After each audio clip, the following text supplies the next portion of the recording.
Je vais vous parler de la tachycardie. De nombreux SED subissent la tachycardie. Alors la tachycardie, je ne parle pas de ce qui est arythmie, extrasystole et les phénomènes qu'on peut rencontrer dans la vie. Je parle de la crise de tachycardie, qui pour moi a une source anxieuse, qui peut être générée par la fatigue d'ailleurs. Ma première, c'était vers 11 ou 12 ans. J'ai dû rentrer du collège à pied. J'avais raté mon bus. Je pensais pouvoir le faire. Et le soir, vers 9-10 heures, en allant me coucher, je me suis rendu compte que j'étais totalement épuisé. Et cette fatigue a généré une crise énorme de tachycardie, dont je me souviens encore. Une autre a été due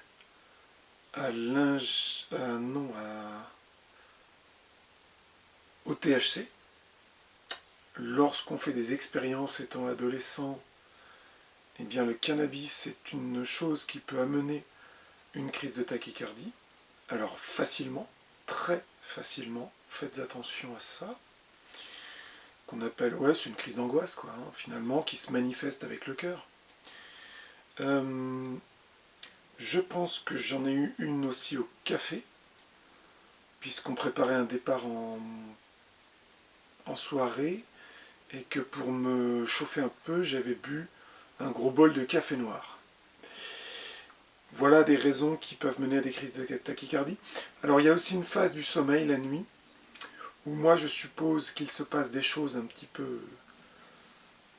peu subtiles, dans lesquelles on peut se réveiller avec des choses plutôt asthme et cœur. Donc crise de tachycardie nocturne possible aussi. Dans le sport, j'en ai rarement vu à part le coup de pompe avec une respiration un petit peu accélérée. Je l'apparenterais à une crise d'asthme due à un stress physique intense, comme par exemple j'ai un copain qui avait fait ça lors du bac pour une épreuve de natation. Il s'était tellement donné qu'il avait fini avec ces espèces de spasmes respiratoires bizarres, et puis la chute de tension. Donc le mec était tout blanc et respirait très vite, quoi. Donc la crise de tachycardie, alors déjà côté prévention, puisqu'il faut commencer par le début. Moi je pense que médicalement il faut prévenir avant tout. Gros message, parce qu'on a quand même ce problème mondial, c'est prévention limite, quoi. Et donc prévenir. Vous pouvez vous entraîner à maîtriser votre cœur. Ouais. Tout ce qui est dans le corps peut être maîtrisé. Y a des yogis qui nous montrent ça très bien, loin de chez nous malheureusement, parfois qui viennent. Et donc, vous pouvez, par exemple, si vous êtes assis, constater que votre cœur, avec une prise de pouls, ça peut être là, ça peut être aussi sur le poignet, ça peut être dans la cuisse, bon c'est plus compliqué. Bon, prenez votre pouls, alors il faut compter combien il y a de battements dans un laps de temps de 60 secondes par exemple, c'est facile la minute. Donc vous mettez un chrono et vous comptez le nombre de battements, arrivé à 60 secondes, vous savez que votre cœur a battu en général 60 battements. Ah, c'est fou! Eh ouais, on a aligné un petit peu notre conception du monde avec les rythmes biologiques, astro, tout l'univers qui nous entoure, quoi de plus normal. Donc nous raisonnons avec notre univers. Oui, c'est fantastique. Donc vous devez, en théorie, être à 60 battements par minute à l'arrêt. Sauf si vous avez vachement mangé, si vous avez bu, si vous avez fumé du tabac ou d'autres substances, si vous avez bu plein de café, etc. À ce moment-là, il y a un traitement, une excitation qui vont faire que le cœur accélère. Donc l'exercice, ça va être, eh bien aujourd'hui je suis assis, je suis calme, je constate que mon cœur est à 69 battements. C'est pas parce que je viens de marcher, c'est pas parce que je suis en état de coma éthylique, c'est juste que, eh bien souvent, le cœur bat un petit peu plus vite que 60. Ça dépend de plein de choses. Par exemple, si vous êtes un grand sportif, il peut tout à fait battre à 48. Parce que vous avez un gros cœur musclé qui pompe lourdement, et ça suffit. Et si vous n'êtes pas sportif du tout, vous pouvez être à 70. Si vous fumez, vous pouvez être à 75.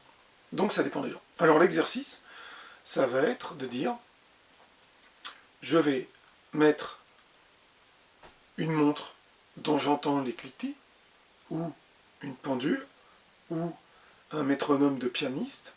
Je vais mettre un truc qui me donne des secondes. Voilà. Sur votre téléphone, vous avez peut-être le minuteur qui fait ces bruits-là.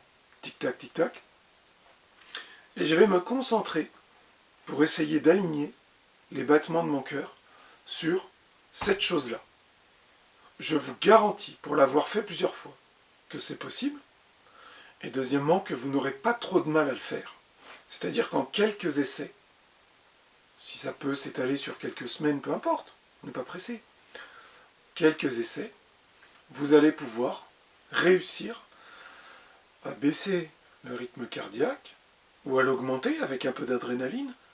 Vous pouvez aligner ça. Quelques secondes, ne serait-ce que 20 secondes, 30 secondes, et à force, de plus en plus longtemps, jusqu'à l'aligner complètement. Je vous invite même à regarder des vidéos de yogis sur Internet qui peuvent faire baisser progressivement, avec le son d'un tambour qui ralentit, qui est fait par quelqu'un d'autre, baisser le cœur jusqu'à l'arrêt total, selon quelques secondes, et redémarrer après. Ça, c'est fantastique. C'est la maîtrise, puisque nous ne travaillons pas à nous maîtriser tous les jours. Dans notre société, nous n'apprenons pas à le faire, malheureusement. Et bien là, ce phénomène peu connu, vous pouvez le constater. Il y a d'autres choses aussi que vous pouvez prendre en main sur votre corps, beaucoup de choses. Pourquoi pas aller plus loin, hein. Donc il y a cette première chose à faire. Si vous avez la possibilité de ralentir votre cœur en vous concentrant, vous avez tout de suite compris que lors d'une crise de tachycardie, qui déjà aura moins de chances d'arriver, si elle survient, je vous garantis que vous êtes en mesure de vous calmer. Je l'ai fait. Vous avez une crise de tachycardie qui monte parce que vous êtes très angoissé. À ce moment-là, généralement, ce qu'on fait, c'est qu'on s'assoit, on s'isole et on est en boucle sur le problème et tout augmente et on atteint un paroxysme jusqu'à ce qu'il y ait des sécrétions de nature à vous nous calmer. Mais là, le voyage, il peut être assez flippant. Donc, je vous dis, à ce moment-là, prenez en charge votre cœur avec votre cerveau et ordonnez un calme progressif. Mettez en route un truc rythmique. Vous pouvez aussi tout à fait marcher. En marchant d'un pas naturel, eh bien fantastique, là aussi, vous avez 60 pas par minute. C'est dingue, hein? Et donc, en marchant à 60 par minute, eh bien vous allez recaler votre rythme global sur ce qui se passe sous vos pieds. Et alors, encore un truc magique, c'est que quand vous marchez, vos pieds pompent du sang avec un certain rythme et viennent aider le cœur à fonctionner. La nature est belle, hein. Et justement, quand vous avez des pieds qui pompent à 60, votre cœur, il n'a pas envie d'être à 49 ou à 70. Il a envie d'être dessus. Parce que ça l'arrange. Donc voilà, vous pouvez déjà apprendre à maîtriser cette crise de tachycardie en préventif et ensuite appliquer. Si vous n'avez pas envie de faire de préventif, parce que vous trouvez ça complètement délirant, ok, vous allez avoir une crise de tachycardie un jour qui va se pointer. Qu'est-ce que vous pouvez faire sur le coup? Vous y allez au courage. Vous êtes dans l'angoisse, vous avez le cœur qui monte. Restez debout, restez actif, mettez-vous à cuisiner, faites un gâteau, je vous jure. Concentrez-vous sur un truc. Vous êtes devant votre ordinateur. Vous devez faire un mail à quelqu'un, c'est très important. Vous commencez à écrire avec votre cœur qui bat la chamade. On est à 160, c'est la folie. Vos côtes se soulèvent de 3 cm. Restez focus. Vous faites votre truc. Voilà. Restez concentré. Si vous êtes au volant, arrêtez-vous. C'est pas la peine de jouer. Mais Si vous faites un truc qui engage une concentration, vous sortez du tunnel, vous sortez d'une bulle d'angoisse que vous avez faite, sans vous en rendre compte, et à un moment, vous vous apercevez que vous êtes pris dedans, et c'est la panique. C'est ça la crise d'angoisse. Eh bien, si vous faites un truc sur lequel vous êtes concentré, vous dirigez un faisceau qui sort de cette bulle. Vous percez la bulle, elle éclate. Vous sortez de cette zone qui en plus n'est rien, n'a pas lieu d'exister. Dans la vie, vous n'avez pas besoin d'angoisser. Vous n'avez pas besoin vital de faire des crises d'angoisse, d'être dans l'anxiété. Dire c'est juste une erreur d'interprétation de ce qui vous entoure. Donc le fait de vous concentrer, vous ne trichez pas. Vous allez vous rejoindre le monde réel et sortir d'une cage angoissante dans laquelle vous rebondissiez comme un atome.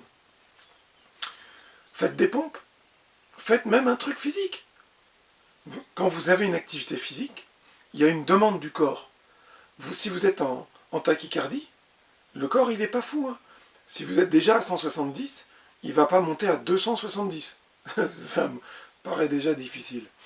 Il va reprendre une régulation dont il a besoin immédiatement pour les muscles. La respiration, c'est pareil. Si vous êtes en train de faire des pompes en pleine crise d'angoisse, je l'ai fait. Vous calmez tout direct. Ça fonctionne. Pourquoi? Parce qu'il y a une volonté. Il y a votre courage qui arrive. Vous en avez. Vous avez de la résilience. Vous savez que vous avez un corps problématique, douloureux. Vous êtes passé par tous les feux possibles dans la vie. Ne vous laissez pas dominer par une toute petite crise de tachycardie sans conséquence immédiate, qui n'est pas risquée. Juste, vous faites un truc parce que vous décidez de le faire à ce moment-là. Et vous crevez votre propre bulle. À bientôt.